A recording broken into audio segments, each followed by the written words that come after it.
Welcome, today I'm with Jabra Sport Pulse and I will show you how you can connect them with your MacBook. So at the first you have to be sure that they are turned off. As you can see in my case they are the pairing mode. So we have to turn them off by using this multifunction button. So we have to click and hold, take a look on this indicator. When it blinks on the red color a few times we can release. And next, how we can move them to the pairing mode. So we have to use this button that you can find on the left earbud, this one. And also the multifunction key.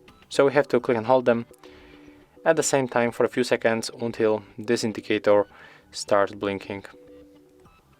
This indicator on the right one starts blinking on the blue color. So let's make it right now. Click and hold these two buttons.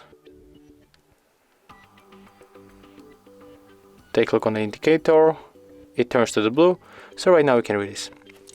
Just put them back and we can smoothly move to the Bluetooth settings on our MacBook. Go for the Bluetooth preferences. And there it is. We are here. So we can click to connect. And as you can see, right now we are successfully connected. And that's it. If you find this video helpful, remember to leave a like, comment and subscribe.